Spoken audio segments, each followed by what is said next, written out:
Welcome everybody to Into the Metaverse. We're here with Nate from Mintbase, Sebastian from the Sandbox, Andrew from D Station, who are putting out Token Fighter, and Gary from Epik.gg. It's Epik with a K. So if you guys want to do a brief intro of your project for everybody that's not familiar. Sure. I mean, listen to me first. I'll go. Nate from Mintbase.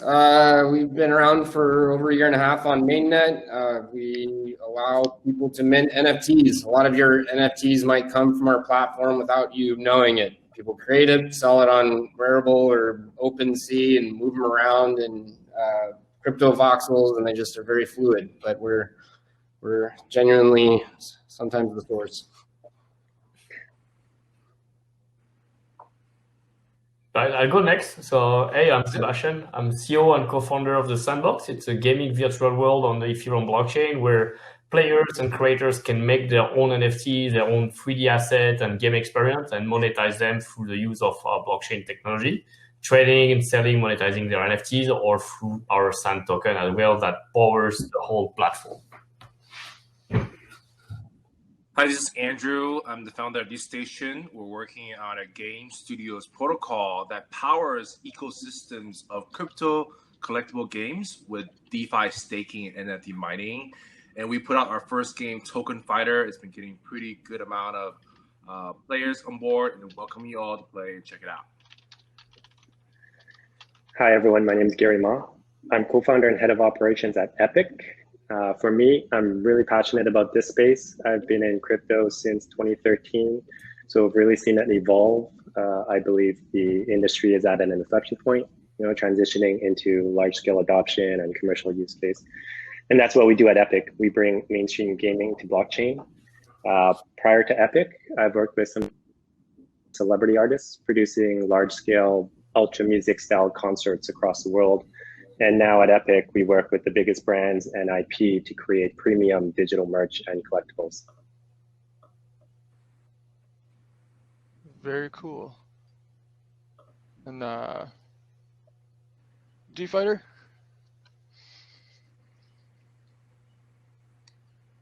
Yeah. Go ahead. I think we did the whole round of intros right now. I'm sorry, I was No worries. trying to configure everything and speed it up. So I know some of you guys are building directly in the metaverse or in NFTs, but if not, like Sandbox, you guys had a couple of games prior to the one you're building now, right? Yes, well, one of the key expertise of the Sandbox team is really essentially around gaming. Like all the team has been more than 10 years in the video game industry. Our background is Sandbox comes from being a mobile game launched in 2012 on iOS and Android that has had over 40 million installs today. There was a sequel even in 2016, and it was essentially a game where anyone could create 2D pixel worlds just by the touch of his finger and share those creations to an online gallery. We were turning players into makers and had over 70 million creation. Was great, but also we had really no way to encourage our community, to reward our community for all the amazing content they made and all this contribution that helped the game to become a success as a platform. We had no way for us to give them some incentives, some reward, etc. So at the end of 2017, when we saw CryptoKitties appear, we immediately saw the potential of using that technology behind the kitties, the kittens, instead of having virtual cats as digital items made by a single studio. Why not become a new NFT maker and allow anyone, any player, any creator to make their own NFT, trade them, sell them, and use them for making games. And that's essentially the background story about Sandbox and how we have launched this third. We are working on this third version now as a 3D multi-platform, multiplayer iteration of our franchise, The Sandbox. Awesome. So Nate, I know you guys are I know you guys are a really small team, and been working at on Mintbase for a while. What got you guys into NFTs? Were you in crypto previously, or was like NFTs the motivation? Yeah, it's been a crazy road. So it's been a very, very long, crazy road. I think we broke ground at DevCon 4 in Prague, a hackathon, and now we've just been cranking every day since in that very long bear market. NFTs are interesting because it's that visual aspect, and there's just so much room to grow. My background was working with Nike, specifically Nike ID, where you can customize the shoe, put your name on it, and it gets shipped to you. Like, I love that visual thing and doing something really complicated in a visual way. Mintbase is essentially that. It's like building your token in an easy visual system, and you get to decide what that means. And so when you have digital scarcity and ownership and interoperability and these things, as long as we build the tool simple enough, I'm just excited to see what people, what they can do with scarcity. So it's up to other people to figure it out, not us. We just are here to build the tools to make it easy to build them. Yeah, there's a lot of crazy stuff coming out of NFTs right now. Yep. Sorry, I'm bad at names. Epik. For you guys, did you like come into NFTs like immediately, or was there did you guys have like something else first and came into it because of the innovation? Right. So yeah, my name's Gary.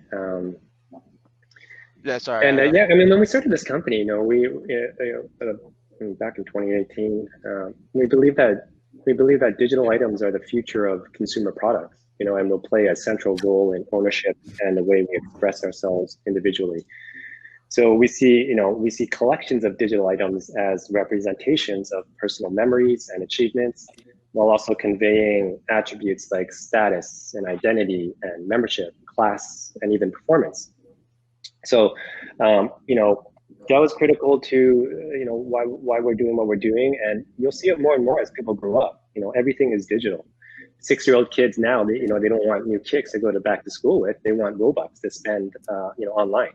And as they accumulate more and more stuff, where does that stuff live? How will it persist? It'd be great if they all had a home. So that's what Epik is building. We're giving consumers a home for all their digital ownership. And NFT are going to be an integral part of that future and of the metaverse as well. Awesome. And I saw Token Fighter a little bit, Andrew.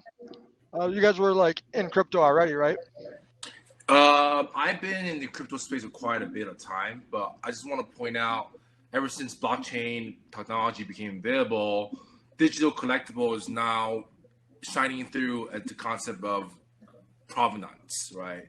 We can now authenticate who made the digital collectible, where is it coming from, and how is it transacted on chain in a verifiable manner. And this actually helped created value for digital collectible for the first time, right? Because of the blockchain distributed ledger now. Before then, digital file being transferred, shared, or duplicated, people don't feel much of a very collectible perspective here. But now with blockchain, NFTs, we're seeing really amazing amount of creativity, namely on this regard, right? I think some of the more interesting stuff we're seeing, at least a Token Fighter, what we're doing is with permission gaming. So users with specific NFT can play specific character and enter specific zones in different games as well. But in the next moving phase, I think that we'll be working on more programmable NFTs, in which that these NFTs can start growing over time and evolve over time. And this is where this blockchain technology becomes really interesting, because this is where you can start, you're essentially tokenizing a smart contract. And this is where NFTs come into place. And this is a wonderful time and a lot of interest coming in. And we're really excited for what's going to come out with Token Fighter and other games with D-Station. Yeah, I actually played Token Fighter a little bit the other day. I am not very good at it. But I didn't spend very much time with it either. No worries. But definitely gonna. I may interrupt. Like what Andrew is mentioning is really interesting. Like touching on the basis, like what makes the value of an NFT at a certain time, and how does it evolve potentially through the history of the ownership, the history of utilizing the NFT on one or many platforms, which opens the door to interoperability. And it's really, I think, like the essence of we are touching here about metaverse. Like, what is it to be an open metaverse? It's actually to have the value in the assets that travel along with the user across multiple apps and platforms. And here it's really what we should be surfacing and maybe digging a little bit into on today's panel. Yeah, I think interoperability in the metaverse is like a huge topic on everybody's mind that like spends time in it. Like if I could take the same wearables, for example, from Sandbox to CryptoVoxels to Decentraland, like that would be incredible. But I think it's just one simple use case, the one that most people like can easily picture in their mind, like skins, wearable. It's basically outfit and personal customization. But really, what interoperability means, it into gaming specifically, it can go much beyond. Like it goes into the equipment, your avatar, your character skills, your character attributes, and how you can leverage and grow those skills and attributes through playing different game experience potentially, and how you can have derived use case behind, like such as acquiring users based on the NFT profile. So essentially segmenting user bases based on that, or offering different access rights to various platforms, such as like a little bit in the idea like ticketing platform, but in a new way, more advanced than just buying a single ticket, and creating communities are based on that. So that's, I think, more or less like the long-term vision behind that, what we're just surfacing right now. So my question, I'm not a VR, I've never built a VR platform. So we just hired our second dev who's very heavy into VR, and I'm excited to have him on board. But he kind of blew my mind a little bit with how platforms actually interact. So I never really understood why CryptoVoxels can't, like you can't just buy an NFT in the world. You figure you can connect to a wallet and then you're connected to the wallet and you can move things around. But then what do we see? We see like iframes being loaded up on top of it. You connect to another. Apparently it's incredibly difficult to, once you get connected, so CryptoVoxels boots up, says you're connected to the wallet, then loads that and says, this is your parcel. That's pretty much the end communication with the wallet on the browser in VR. Is that correct? I've been into CryptoVoxel as a user. I think the VR is another topic. It doesn't need to be virtual reality to be actually part of metaverse, etc. But touching down on like what's the user experience flow right now, specifically CryptoVoxel is browser based, and a lot of Web3 based experience are just by the name of it web. So they need a browser to work on. And agreed. That was my main like disappointment, was learning that like we're talking about interoperability. How does interoperability work? It's like I'm in the world, I'm in a metaverse. CryptoVoxels is metaverse, whether it's in a browser or not. It's a world where we're all connected, and then you can't like interact with wallets once you're in it. That was a very disappointing moment for me. How does interoperability really work when you go into like Sonium space, right? I'm kind of interested to work in that space where you connect your browser, you can allocate like a certain amount of funds, and you can actually do transactions in the world. Like that, I think that's going to be pretty massive in the metaverse space. Yeah, and I'll the 10 years ahead vision. Basically, I think there's a decade-long vision of like what the ideal experience will be. And definitely, a lot of engineers are working through various solutions to have things more smoother, better UX flows, less interruption. Like, oh, why do I have to this pop up now, and etc. It looks exciting, yes. Yeah, I think this brings up some pretty interesting points there too, and I'm glad you brought that up, Sebastian and Nate. You know, these challenges as they exist today is definitely. Again, it's not something that is solved in the short term. And I think everyone's idea of metaverse kind of goes back to the Ready Player One movie scenario, right? Where there's a giant singular platform that rules them all. But what we're seeing is that that likelihood is going to be really far on the time horizon. And what we're seeing right now is the steps toward that, where you have multiple different metaverses, different digital platforms. So the interoperability question then becomes like, how are these all interconnected, and the transfer of ownership and items, as per Sebastian's comment there. And that's exactly some of the things that we're looking at, the challenges we're looking at dealing with it in Epik as well, creating an Epik verse that is more of a multiverse scenario, where you have incarnations across different platforms, so that you can all share in a shared experience, and then have some semblance of metaverse experiences, similar experiences, shared experiences, transactions, economies, and kind of extract that layer out that way as well. Yeah, I just want to drive some point here, which is so I think a lot of questions people have been asking. So what's the point of having a metaverse the first time, right? Why are we doing this? What's important having an interoperable blockchain connecting one another?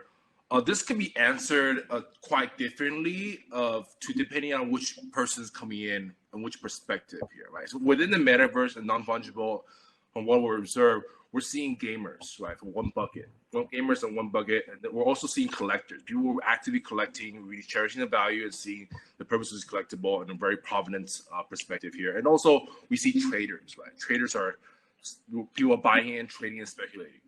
From a trader's perspective, achieving metaverse and crossing all different chains, it makes it more convenient for them to transact on that level, right? And from a collector's perspective, it just means that, I can now much more easily transfer any kind of blockchain mediums as we want to, and this is going to make things a lot more. It's like collecting across different chains of assets, and it's quite interesting, quite nice on this regard. And for a gamer, I think that it's going to take a lot of time, because I think that for one game to support another game in terms of metadata basis, it's still gonna. I think it's evolving in process, but definitely, and I think that we're trying to. I think that there's much more. We're gonna see much of a highlight here, a metaverse for a trader's perspective in the coming years, for sure, or at least in the coming months, for sure, and more than the collector and the gamer here. Yeah. It's actually it's a shame we were supposed to have Engine on the panel too. Like they're doing their multiverse, but they're like an established game studio, less so than we're all like kind of blockchain native and think like everything should just be open source and available. Like I haven't seen Engine give out any tips on how to make games interoperable or how to stake ERC20s in an NFT. Yeah, and something I want to add on interoperability, right? I think there's something that hasn't been much addressed on non-fungible tokens, which is the metadata, right? So most of non-fungible tokens, they point to a link, an IPFS, that's where metadata are stored. Some of them point to AWS, and some of them point to, it depends on how it's structured, right?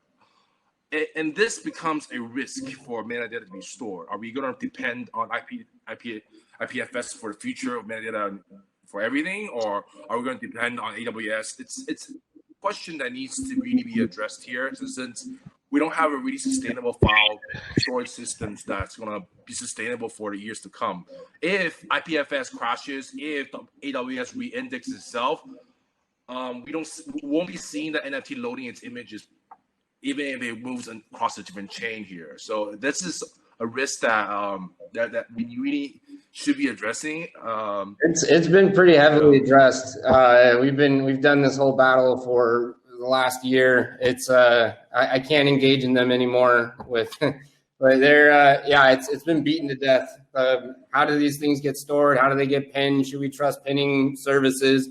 Are we the right solution? This endowment mechanism. At the end of the day, we're all in new technology. We're all messing around with something we have no idea how this is going to end up. So it's I like where we're at. Kind of diving headfirst into it through the whole pandemic. Like Yeah. there's been so much innovation this year in the blockchain space. It's crazy.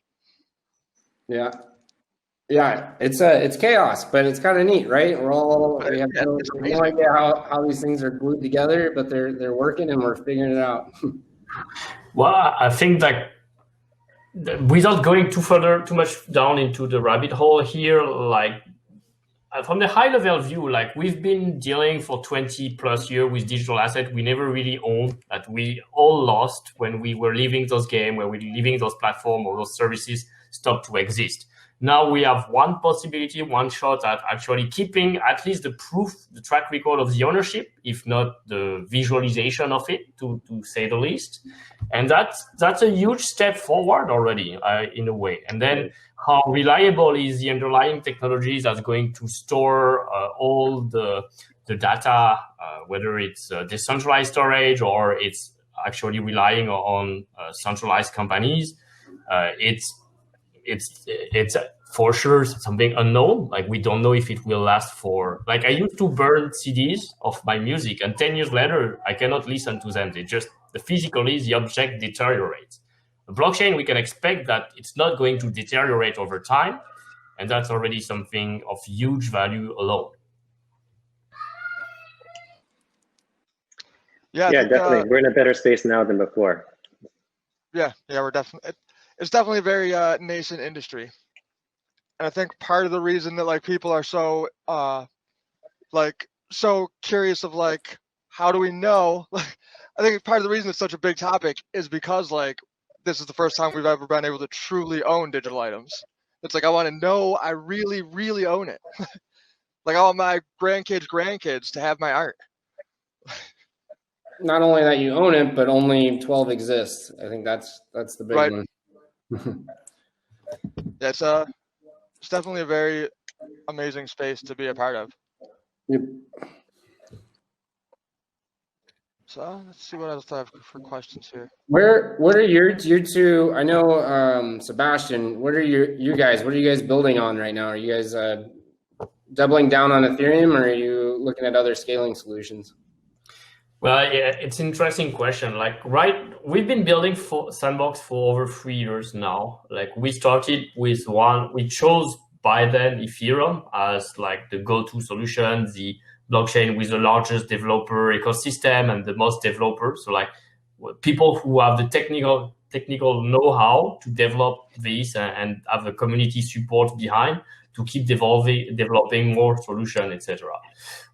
So we stick to Ethereum, and we are going to launch the first version of Sandbox where you mint your token and where you're going to participate in play-to-earn economy and business model on Ethereum. And so far, we've been able to address most of the issues people have seen regarding gas fees, etc., by optimizing the code, by working on the ERC 1155 standards instead of 721, by finding ways to reduce the number of transactions or batching them together so you pay less, etc., or you do more optimization. But I'd like to return you the question because I know you've been moving from Ethereum to Near protocol, if I'm right, and I think it's a great experience to share, like what it's been like to move from one mainnet to another for you, for your users. Sure, it's been horrendous and awful and amazing and really, really all the things. And 6 months deep into it, I'm still happy that we're doing it. So that's that. It's a wild Mustang that I'm trying to tame. The biggest pain in the butt is we don't have the graph protocol. Basically, all of Mintbase's back end was the graph. We built, and so I've been literally rebuilding that, which is an indexer, and I won't go into that whole process, but basically how we know you own 5 NFTs without diving into the blockchain to say how many NFTs do you own, syncing blockchain data with your front end. So that's been a thing. Literally, I can do a whole panel on it, so I'll shut up. You guys can ask questions. Then Andrew and Gary, you guys are both on Ethereum, right? Yeah.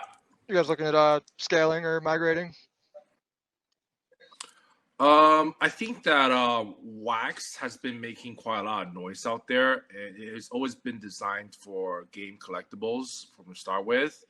And now that they've been acquiring licenses like Garbage Pail Kids and etc., we may be looking to explore into Wax blockchain.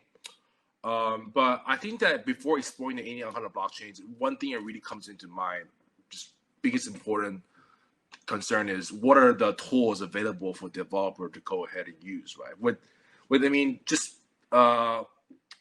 with Nate just brought out like near protocol, they're missing graph, and maybe I'm assuming they're missing inferior, so it's going to be hard for people to load. And another thing I really need to point out is that, you know, for Ethereum based NFTs or Ethereum based games, etc., MetaMask is basically kind of the most important component of everything, right? MetaMask right now, and to keep things in perspective, Ethereum has around about 350,000 daily active users, and MetaMask has around about 35,000 active users, right? And within that 35K of MetaMask users, a portion of it goes into NFTs. So we're looking at a very, very small market right now. I think that one of the major bottleneck with regards to all kind of blockchains is wallet adoption, right? If we don't have people using more wallets, if we don't have people downloading more MetaMask, this Ethereum, you know, NFT dream is not going to work out, right? So what is the easiest solution? What may be a possible solution right here? A possible solution easiest for us is PayPal acquires a wallet company and just supports NFT, and we're just, you know, we got that all support all of a sudden, right? That's the best thing because they got massive amount of users, and if they can just do an NFT support, that wallet support NFT, it opens up everything for all of us, right? If not, you know, it's hard. It's hard for anybody to work on any other blockchains. If there's no enough users with wallet support and NFTs specifically that blockchain, I don't think, I don't see it. I don't see any conversion. It's going to be hard to convert someone from Ethereum to another chain. It's just hard. There's already this challenge of like wallet displaying NFTs and wallet supporting holding NFTs. It doesn't really, like, if you look at over the last 2 years, there's not so many new wallets or existing wallets that started to add, hey, you can see your collectible. Actually, that was Coinbase that did it, and then they took it out for some reasons because of the App Store story, etc. So in the end, developers have to build themselves their own front end to display what you own on that wallet rather than trust the wallet company to do that for them. But I want to bring an interesting fact here. Like you mentioned only MetaMask, we did add more wallet choices. Some of them like Arcane Networks, that's essentially like social logins, Google, Twitter, Facebook, or Bitsky, just email. And we have now over 50% of our 45,000 total wallet on sandbox.game that are not MetaMask. And I think it's a great performance. It shows like we've been able to bring non-crypto native people to have NFTs, lands, and assets of Sandbox and log in on the platform super easily. I think it's a big challenge, right? I mean, people have been talking about this for a while, which is, crypto has a lot of friction. It's not easy.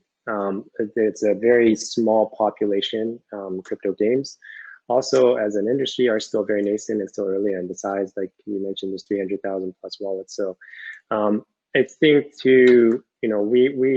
we had a firm belief that, to get the really scale and mass adoption, you're gonna have to remove a lot of those frictions, obviously. And how are you gonna do that? So, I mean, when we approach and work with our network and we do with mainstream gaming, that interaction has to be very easy, and it has to be, you have to remove that friction for them as well. So I think that is going to really change the way people are going to get involved into blockchain and crypto, is by not getting involved in blockchain and crypto. Right. It's to have an experience, exactly. It's to have an experience where they're not having to go download MetaMask and do all this crazy browser plugins and do all these things, or download a wallet, have all these private keys, etc., and manage all these things.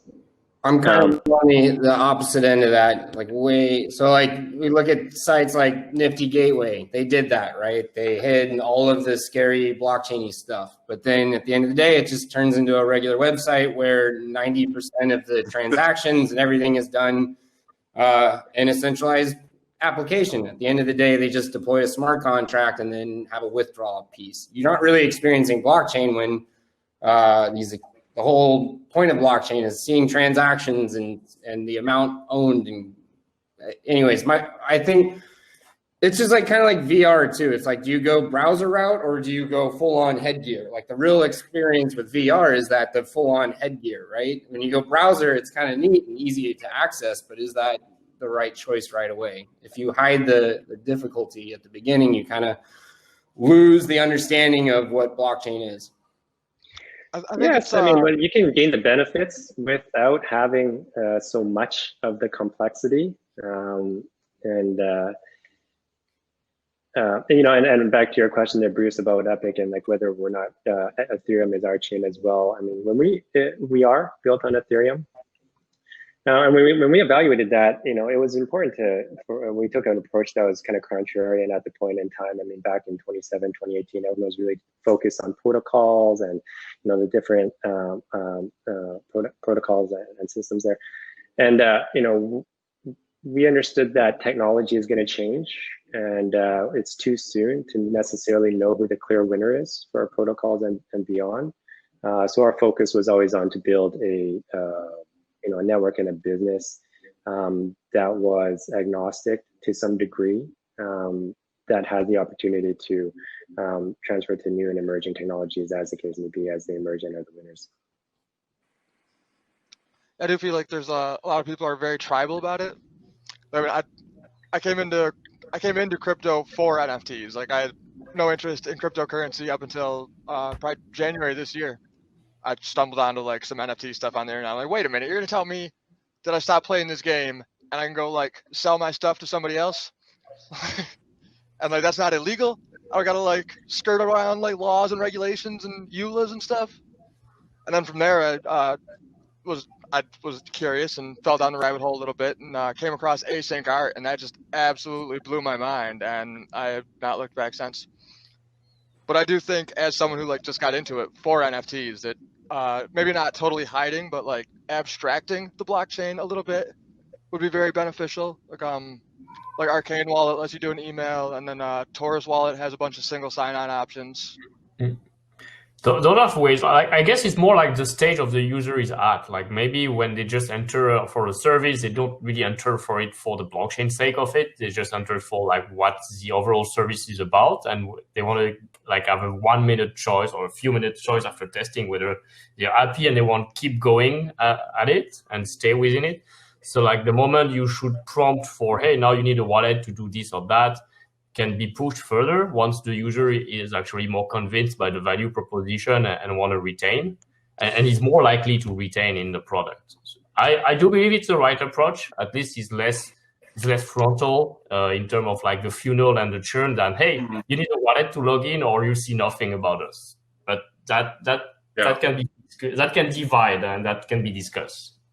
Yeah, I just want to say like most of the games today requires email and the password to log in. I think what Nate has brought up, what Nifty Gateway has done, while hiding things behind a corner and just using emails regular, it's a difficult decision, I have to say, because what kind of users you want to condition to be than to be. How do you want to interact? Do you want users to start embracing the wallet sign-up process, or do you want kind of the regular email sign-in process, right? And this brings into mind of CryptoKitties, what they've done. So they did both routes of allowing people to sign in with emails and allowing people to sign in just pure wallet. Right? I think that offers the option for privacy. And with that in mind, I think that we shall see how the market decides on which one is more preferred in the near future.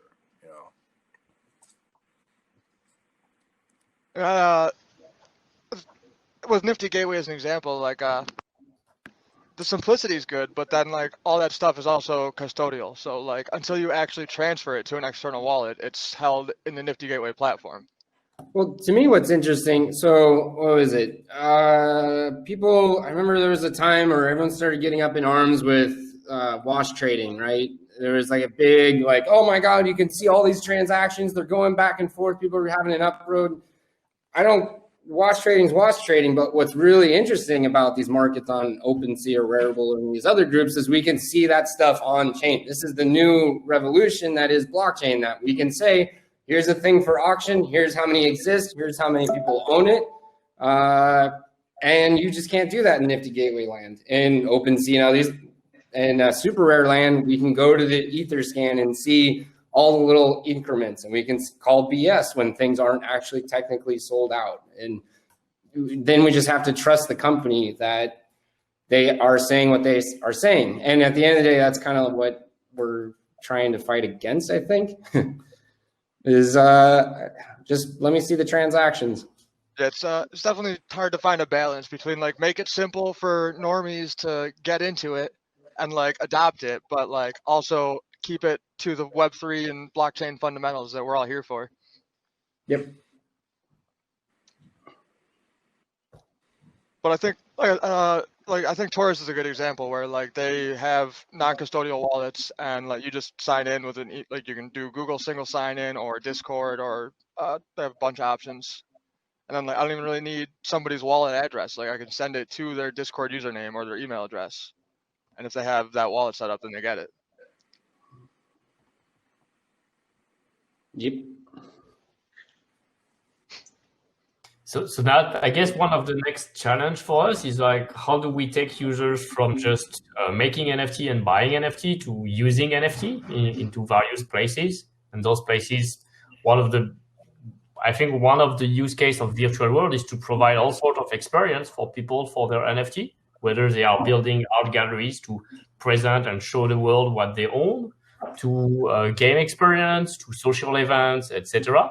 It's really where like the social connection and the pure joy of owning those NFTs and experimenting NFTs seems to find the best place to express itself. So that's where we at Sandbox, but many people in this space of NFT is really bullish about all those virtual worlds.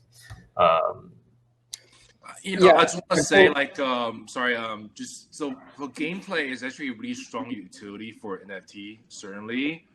But I think there's something that we're, at least these stations exploring into, which is voting with NFT.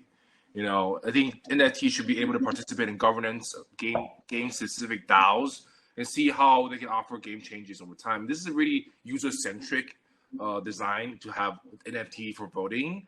And on top of that, what we're personally exploring at D-Station and we're going to be realizing it is mining, right? NFT mining. It's been done with Deagle Finance, really interesting. So they're able to add metadata for the NFTs to participate in staking in the mining pools. And this is exactly what we're going to do, right? The greatest thing that with NFT mining is now, in addition to being able to have gameplay aspects, and now, which, there's also a collector value of it, which has always been the case.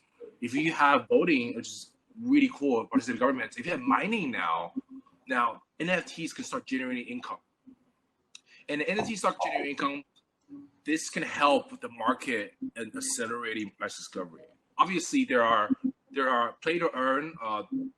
It's similar likened to NFT mining, but this concept just helps the market decide, okay, does the NFT itself have its own, does it value based on the amount of income it generates, or does it have its own separate collector value? So this is where I think that we're seeing, expanded utility more than just gameplay, with voting, with mining. Yeah, Sebastian brought up, we're trying to show the value, right? And where are we at in the process of showing the value of these things? Not just as a collectability, but as a usability. And we were getting there. I think in April, we did NFT NYC for ticketing. We were displaying in the metaverse. You can grab the tickets and find them in different little holes. We had someone actually build a voting app at a hackathon that only the NFT holders can actually vote on which speakers they want. We were getting so close to like really showing the value, and then we all got kicked in the knees by the DAPP fees. Like we were so close. We were going to be minting shirts and have shirts go to auctions and redeem them by burning them and sending the actual shirt. But if a shirt costs $50 to mint, like what the heck? And the shirt only costs $12. That's a really stupid idea. So I think right now we're back to the basics. Gas hit us, and now we're in this new world of let's pick a platform, a scaling solution that's dirt cheap to mint again, and it's still decentralized. We can see every transaction on chain, and once we get to there, then we'll get back to let's show the value of that. And so that's why we're quite excited to do our launch, hopefully in the next coming months, to show the value. Yeah, I think the value question is an important one, and there's many angles to look at it. I mean, there's there's arguments. Everything just says whatever the fair market or what the market will bear, and people's perceived and intrinsic value on something can never really be argued. It can be personal, and I can be also have a play in it. I think the expression of NFTs is also very important, and we're seeing lots of creativity with that, right? So, I mean, everything from, no longer are NFTs just something that are visual that can be admired. There's actual utility, or they can represent different types of things beyond just like a 2D, 3D, or just a visual element, right? We saw some really cool stuff with music. Where you basically have a music video that's encapsulated into an NFT, and you have ownership on that as well. So, and we're pretty heavy into that. I mean, we work with other large record labels. We have the digital merch rights for Universal Music Group, which is the largest sponsor, like everyone from Eminem to Lady Gaga, etc. So yeah, music is a big avenue for that. And then what's music? What does music mean to people, right? I mean, music is very dear to people's heart, and the value to that is quite limitless. And in terms of utility as well, going back to that, I think that we believe that is a critical component to the next step. Aside from, like I said, just admiring something great and beautiful, it's like, what are the use cases? Where can you use it? What are the utility? For us working with mainstream games, we put our NFTs in with the game. So you're actually utilizing NFTs as part of the game experience, as well as having the collectorship and ownership as well as that. I personally think like with smart contracts and oracles and like all the different stuff we're seeing now, like there's basically no end to the utility that could come from NFTs. Like, and I think once there's like simple tools, like I can't hello world my way out of a paper bag, but like if I could like drag and drop smart contracts together, like I could probably come up with some crazy awesome stuff to do with NFTs. And then on top of that, I think upgradable NFTs would be a huge next step. Like, okay, well, this NFT was made in 2017, but now I can take it and wrap this contract on it so that it can now yield farm or control access to content or something like that. Yeah, about the Oracle thing. Someone said they bought a NFT that updates the price of the Bitcoin through a feed for like an absurd amount of money. And my brain's just going, what if the Oracle goes down? Someone's paying for that thing to update the feed, and then they just paid for it. Yeah, Oracles are a fascinating NFT thing. Does everyone remember that? Yeah, there's Esports, right time, right? And the one that won the award, NFT award, which is like the Bitcoin that circles and changes colors dynamically. Right place, right time. Yeah, the upgrading NFTs is very powerful. Like, imagine you have a certain number of series of items. It's 100 of like legendary dragons NFT, but then every player, based on this progress using those items, can actually decide to start leveling them up and separate them into more unique version, so that each one of these variants would actually carry also the like in MMORPG game, like every avatar has been going through different experience, different fights, they have different levels, etc., and they become more and more unique as game items. I think it's one potentially thing that going to really attract players, or like finding out like why is this more powerful for me in the game, like what sort of histories as character has been going through in the past, and how has it been upgraded by its previous owner. And you can see very similar things in other industry, like people that start like pimping cars, upgrading cars for racing and starting to put a lot of touches, or people using Lego blocks to start making their own customizable things and changing them.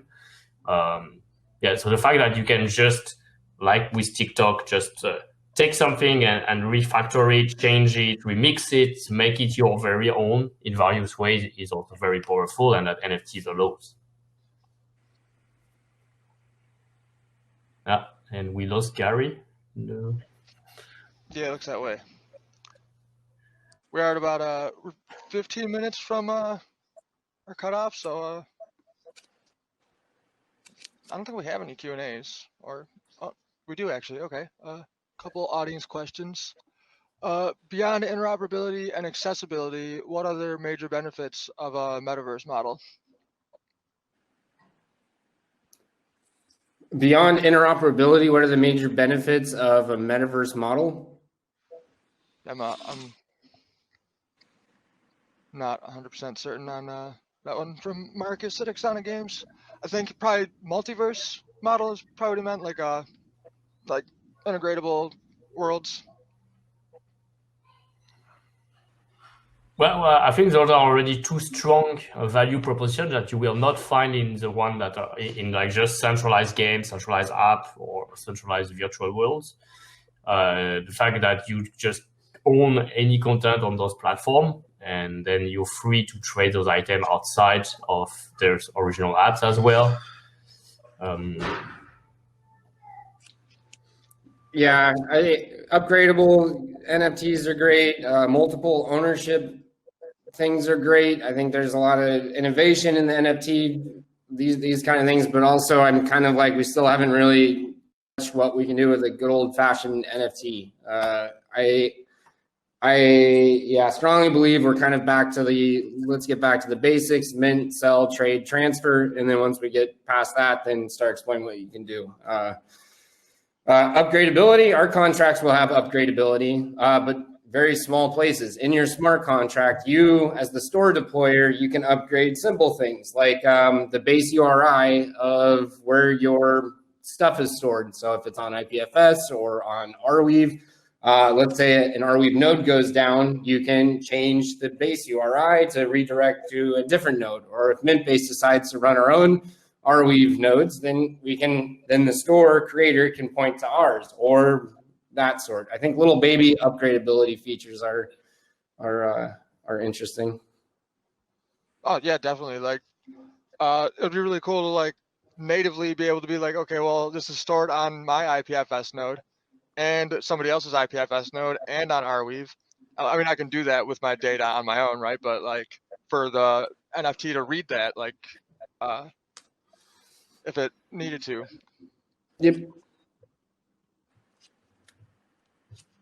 What's up, Gary? Drop off there. How you doing, sir? Yeah. Gary's back. Had a glitch in the matrix there, so I'm back in now. Did it? Tanya from Crypto Mibs asks, how do we encourage current platforms to invest in metaverses? The way it's set up now, it requires development investment. Would better NFT standards help? For example, not all ERC 721s are equal. So I still haven't really seen a really good usage of NFTs in the metaverse. The wearables are amazing and the ownership of the property is amazing, but the fact that you can just put your stuff on the wall but not be able to do transfers and move things around once you're in the metaverse, that's where I want to start seeing. Yeah, we were going to start seeing that in 2021. Go ahead. No, that idea and that use is brilliant, and yeah, we're going to see some stuff in 2021. Cool. To Tanya's question from CryptoMe, I think so. I'm also the president of the Blockchain Game Alliance. It's an organization with 160 members that's really trying to push for more awareness, more adoption of blockchain technology by traditional game studios.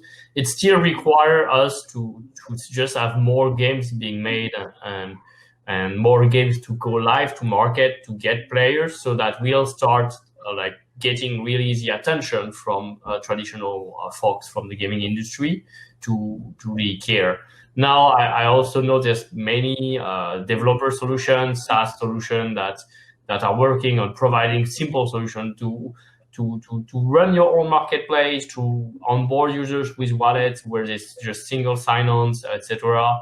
To make players be participating in play to earn or tournament where you don't need blockchain, you don't need a crypto, you just use blockchain as a way to prove who's won which match and earn a reward from it based on the prize pool. I've seen platforms that are building achievement and badges system that are common in traditional gaming industry and that use the technology, blockchain and NFT as a way to offer those rewards that become valuable to the players. So there's many different angles. I don't know if there's like just one single answer like what we need to make right, but I know there's a lot of effort going on through all the members to all go into that direction and grow the awareness. And 2020 has shown that there's definitely a huge progress in terms of awareness, people entering NFT space, buying NFTs, trading NFTs, entering games, increase of DAO, of a number of DIUs into those games that are live now. And it's just about us as developers to save the moment, make sure that we can be live soon so we can capture and accelerate that growth. And I know, like, for as an example, like my main use of NFTs is art. Like, I mean, I got into it for gaming, but then like the whole art thing was like, oh wow, I could like actually do something with my creative word I'm looking for, but I can't think of it. But look, I've been creative my whole life, but I never really considered pursuing it. Like, I can't draw if you give me pen and paint and stuff like that. Like, physical art is not my bag, but you put a computer in front of me and I can do something pretty wild. So I think for that use, like ERC 721 is perfect. Like, I can be like, this is 100% absolutely unique. Like, even if I do 5 editions of the same piece, they are notated as like they have their separate chain IDs. Whereas like for gaming, ERC 1155 is probably way more beneficial because I can just mint 1,000 or something. And I guess there's ERC 998, right, for like composable NFTs. Yeah, I just wanna drive something here, which is I think sometimes when we're so deep down in that technical bubble, and then we forget about the outside larger world. Yeah. I think it's hard to think of it from a regular person's perspective. Exactly. So outside larger world has starting to accept Bitcoin as digital gold. This is like the common consensus. They thought it's really cool now, right? And most of them had never heard of Ethereum, by the way, right? But once they start hearing Ethereum, I think the really big hurdle, big challenge is how do we flatten the learning curve so that everyone can start understanding the value of blockchain assets, right? This is when we flatten the learning curve, where everybody understand the value proposition of NFTs in terms of provenance. This is when going to open up the world for all the animators, all the graphic artists to start producing and minting NFTs on blockchain. So I think that the most important thing here is really about education and really about using relatable words to communicate, let people at a larger market understand and bridge into this market. I think this is the key. Well, I mean, to get people interested in something, you have to give them something they're interested in, some way to use it or something that's meaningful to them, right? That's applicable to them so they can relate to that. So, I think that's going to be a starting point. So as there is more use cases, as there's more touch points to different aspects of crypto, blockchain, whether it be NFT, etc., as that continues and as you're getting the reach into these people and providing with them that is usable, then it's going to be a natural segue into it more and more. I mean, Bruce is a perfect example. He entered in it, he used to be a gamer, then he got into NFTs, and then it just opened up the rabbit hole for him. So, people don't really like, in my opinion, people like education for education's sake for the large part. I would, just as a general kind of statement there. And crypto has always kind of been like that, right? I mean, crypto for the sake of crypto has never really taken off. You got to give people and users a reason, a compelling one, in order for them to be excited or interested about it. Yeah, like for my example, I will say that I wish there was an easier way into it. Like a simplified onboarding process would have been great. Like I'm over here like trying to figure out like private keys and stuff like that. I probably went through like 4 wallets before I actually was like, okay, stuff's secure. This is my wallet. This is my address. I know where my seed phrase is hidden. I mean, it's also kind of like the early pioneers, making it across the United States to get to San Francisco, and then you have people bitching like, "I wish there was a super highway here, man. What's going on?" It's like we're working on it. But, Oh yeah, definitely. Those pioneers way ahead of us. Like, why aren't they building the roads? I'm real glad I'm a pioneer. It's just, I feel like for mainstream adoption to happen, like, I mean, this whole space is full of brilliant people. Like, we can definitely do Web3 that looks like Web2. Yeah. So I think we got 1 or 2 more questions and 4 more minutes, so we'll try and get those. Seems to be an interesting intersection coming between trustless integration of NFTs with a polarized market in terms of anonymity. How do you see this transition come to pass? Anonymity is awesome. We've our market has almost 1,000 deployed smart contracts, 80,000 transactions, and I think we've only collected maybe 100 emails because we were doing a Stripe integration where if you buy an NFT via credit card, then you actually have to put an email. How flippin' cool was that? We don't have anybody's user data and things are moving around in this weird market system. Anonymity is really important. I'm really on the opinion of opt-in anonymity. So as low of a data collection as possible, the better. Yeah, I agree with that. I'm pseudo-anonymous. Like, I very rarely do, like, on-camera stuff, but I figure I probably should. But, I mean, even now, like, you can see what I look like, but I'm Bruce the Goose, as far as you know. What's up, Obviously, Bruce? that's not my real name. But I mean, at the same time, like, that's my identity throughout the whole blockchain space. Like, I don't use 6 different fake names. Like, that's the one fake name I have. Like, it's my digital identity. But still, I'm actually somewhat anonymous. Like, Yeah, well, I think we've seen whales even hire actors to cover for them when they speak at events. So it can go far, but what's great in virtual worlds is like you decide who you want to be. You're not just defined by who you were born, where you were born, etc. You get really to dress, become the person you want, and do the stuff you want on those virtual worlds, and you extend that identity to the NFT you own. That starts to define who you can be and what sort of influence you can have in the space. And that's been really interesting. And you can see that from some of the most influential artists and whales in the crypto space where, well, you never see their face, but you have, as they have, some of them have social tokens, they have communities believing in the value they are pushing for. Yeah, identity management and protocols is definitely important. Anonymity and protection of personal information privacy. 100% agree with that. I just think it'll be harder and harder to be anonymous in the near future. So a really point I want to get to is maybe anonymity is going to be a luxury, right? Well, maybe. I think the issue is more so about privacy than it is necessarily anonymity, right? I mean, people want to have an identity, whether it be a digital identity or what have you, and interrelated with who we are. But privacy is a different element, and it's very important.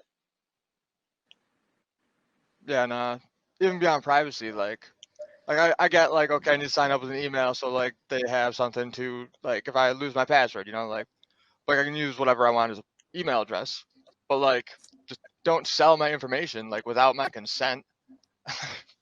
Like, if you're gonna make millions of dollars off my attention from advertisement, like where's my cut of that money? That's my attention and my time. That's how there's some platform like DAPP My Data, I think maybe some of you have heard of them, where you actually can choose and get paid for what data you accept to share or not to various services who agree to that principle that if it's your data, then we should ask you the permission to access it. Yeah, like the Brave browser lets you like set a scaling level of how much ads you want, and they'll give you some money for it. We're at 15 seconds on that timer. So what if we are reaching no barrier now and audience won't grow dramatically as we all expect? So might it be a thing to come with the next generation of players and users?